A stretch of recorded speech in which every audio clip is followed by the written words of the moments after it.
Finally YouTube ভিডিওতে আবার ফিরে এলাম। বেশ কয়েকদিন ধরে ভিডিও তৈরি করতে না পারার জন্য আমি দুঃখিত। বিশেষ কারণবশত আমি ভিডিও তৈরি করতে পারিনি। কিন্তু এরই মধ্যে বেশ কয়েকটা ঘটনা কিন্তু ঘটে গেছে। এরই মধ্যে নিফটি 24,000 ছাড়িয়েছে। এরই মধ্যে ইন্ডিয়া T20 ওয়ার্ল্ড কাপ জিতে ফেলেছে এবং মার্কেট এখনো 24,000-এর উপরে স্টেডি। কিন্তু এটাই শেষ কথা নয়। এই ভিডিও তৈরি করার কারণ হলো অন্য। ইতিমধ্যে আমার অনেক বন্ধুর সঙ্গে দেখা হয়েছে, অনেকের সঙ্গে ফোনে কথা হয়েছে, অনেক ইউটিউব ভিডিওতে আমি কমেন্টও পেয়েছি এবং বিভিন্ন মারফত জানতেও পেরেছি যে অনেকেই কিন্তু এই মুহূর্তে ইনভেস্টমেন্ট লামসাম মানে মোটা টাকা ইনভেস্টমেন্ট করতে তৈরি। তো এটা কি সঠিক সময় এই লামসাম বা মোটা টাকা ইনভেস্টমেন্ট করার জন্য? তো তার জন্য আজকের এই ভিডিও।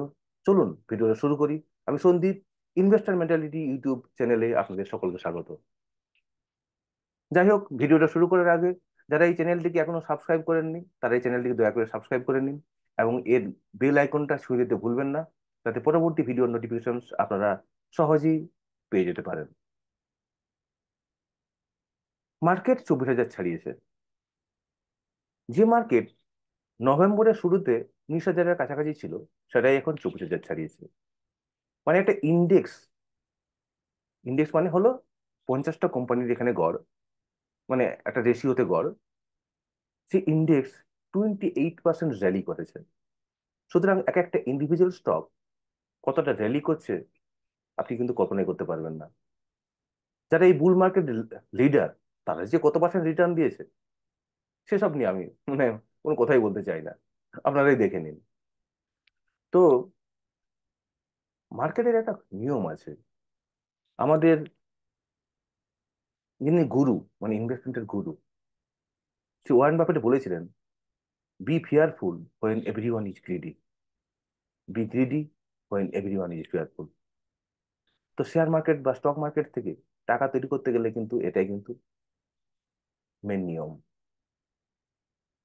তা দেখুন, প্রতিটা বুল মার্কেটে কিছু কমন জিনিস ঘটে।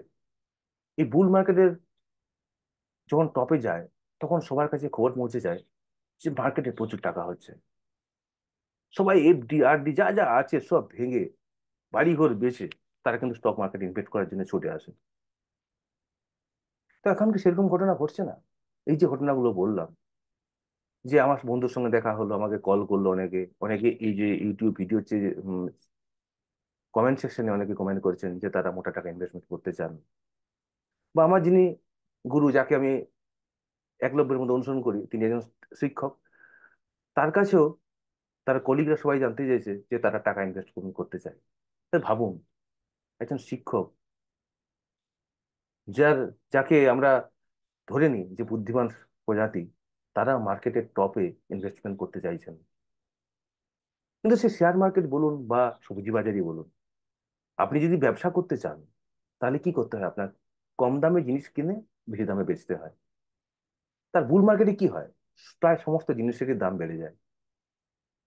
কিছু কিছু জিনিসের দাম বাড়ে না। সেগুলোর কারণ হলো যে সেগুলো যে কবে যে গ্রোথ হবে সেটা কিন্তু মার্কেট এখনো জানে না, তাই সেগুলো কিন্তু পড়ে থাকে। তাই সেসব জায়গায় ইনভেস্ট করা করা যেতেই পারে, কিন্তু সেই ইনভেস্টমেন্ট করলে যে কবে রিটার্ন পাবেন সেটা কিন্তু বলা খুব মুশকিল।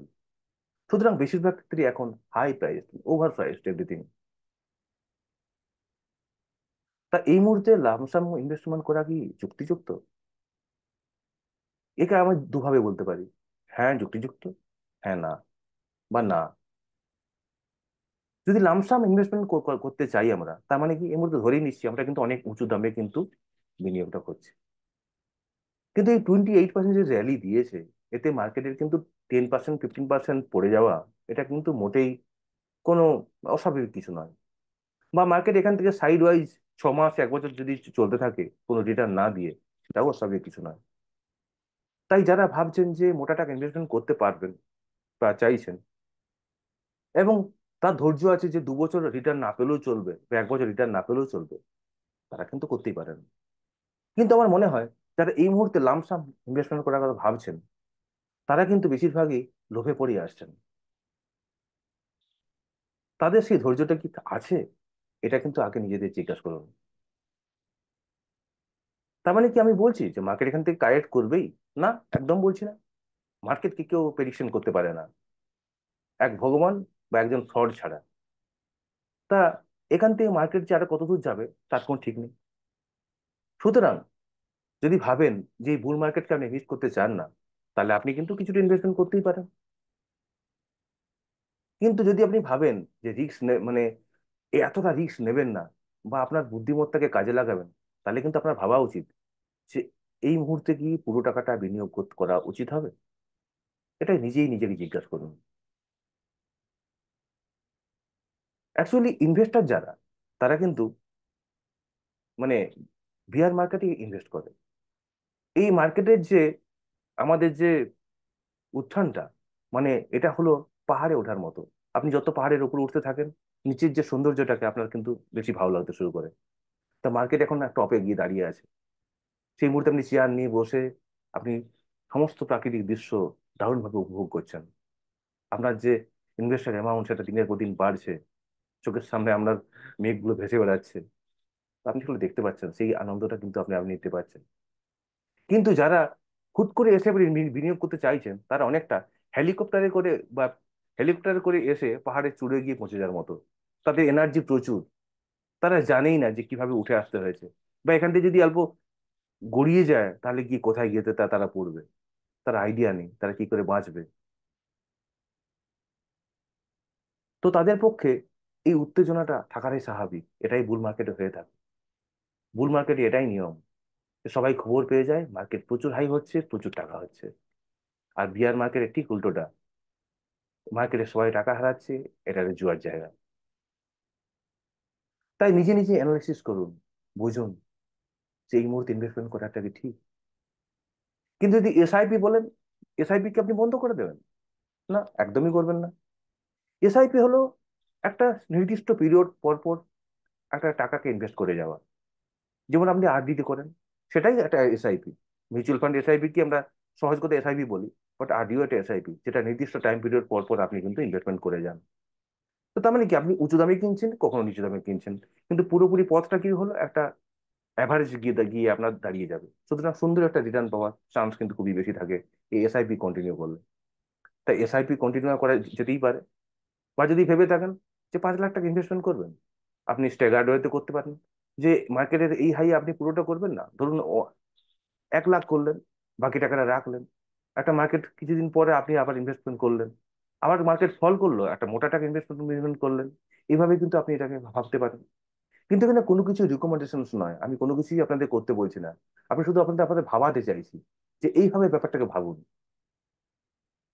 অন্যের কথায় কিন্তু প্রলোভিত হবেন না। এই মার্কেটে 95 ভাগ মানুষই টাকা হারায়।